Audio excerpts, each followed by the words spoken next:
Most know Socrates as the celebrated thinker who birthed Western philosophy. But Friedrich Nietzsche called him anti-Greek and a symptom of decline, a critic who deconstructed Greek culture. What was Nietzsche talking about? Socrates is widely regarded as a crucial figure in Western civilization. Rising to fame in the 5th century BC, he mentored figures like Plato, Xenophon, and Alcibiades, and was featured in Plato's writings, including the popular Republic. Socrates' philosophy revolved around the idea that the pursuit of eudaimonia, or roughly translated to happiness or welfare, motivated all human action, and that virtue and knowledge were linked to this state of ultimate happiness. Socrates gave the intellect priority as the path to a good life, and downplayed irrational beliefs and passions. Man should comprehend what he desires, and ignore impulses he can't explain. No one errs willingly, he declared, implying that it is ignorance that leads man into folly. Socrates' inclination toward rationality led him to question the traditional pantheon of gods, and to interrogate his fellow citizens, exposing them as unwise. To the poets, politicians, and artisan classes, he found none wiser than himself, who declared that he knows nothing. Socrates' entire philosophy is embodied by the statement uttered during his trial: "The unexamined life is not worth living." Intellectual self-reflection is therefore paramount in Socrates' philosophy. Socrates was eventually executed for his criticism of his fellow Athenians, being accused of corrupting the youth and failing to worship the state gods. Most see this as a travesty of justice, but Nietzsche viewed Socrates' role the same way his accusers did, as a corrupter. Friedrich Nietzsche, the controversial 19th century German philosopher, who is best known for his will to power concept, argued that Socrates' critical approach undermined the foundations of Athenian society. In his first book, The Birth of Tragedy, Nietzsche sees in Socrates and his student Plato in opposition to Greek culture. "I recognize Socrates and Plato as symptoms of decline, as instruments in the disintegration of Hellas, as pseudo-Greek, as anti-Greek."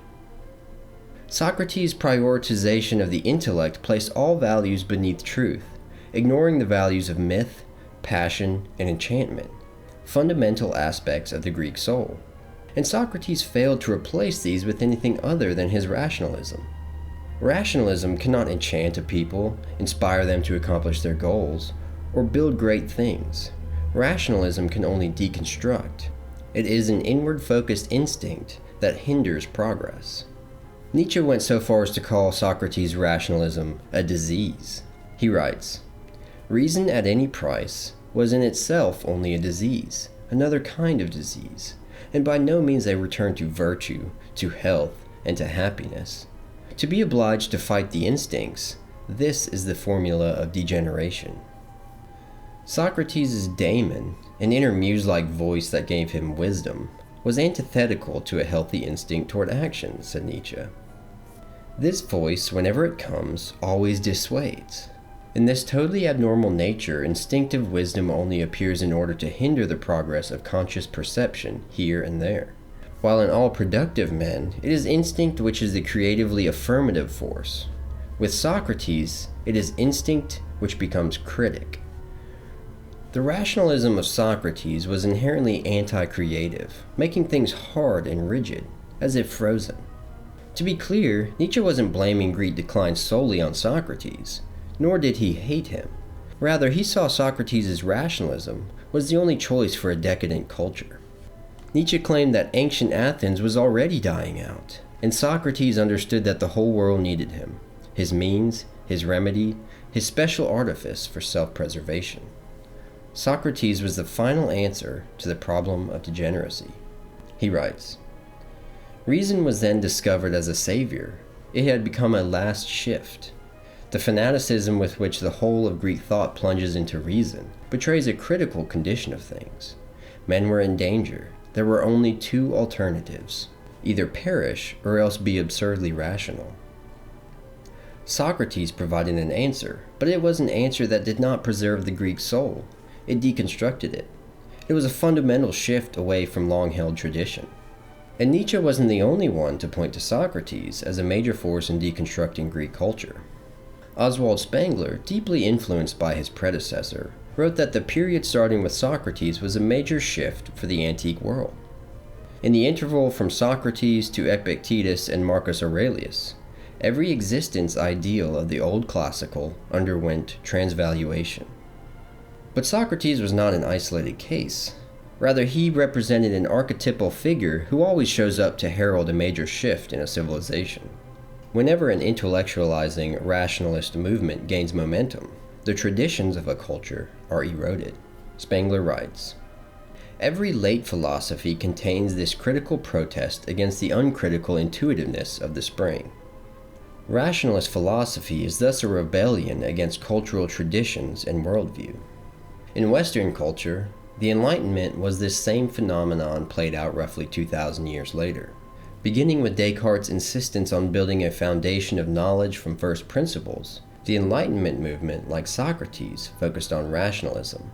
Spanning the 17th and 18th centuries, the Enlightenment featured thinkers like Hobbes, Leibniz, Hume, and Locke, all owing their philosophical roots to the Athenian.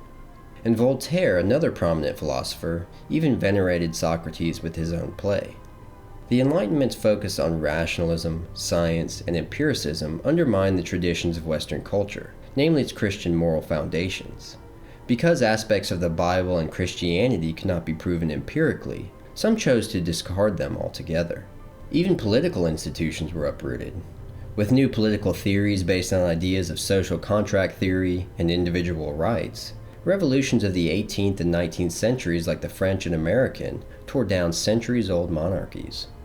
Both the time of Socrates and the Enlightenment are periods in a civilization's history that British soldier and historian John Glubb would later call the Age of Intellect, an era of skepticism and intellectualizing that succeeds a culture's peak.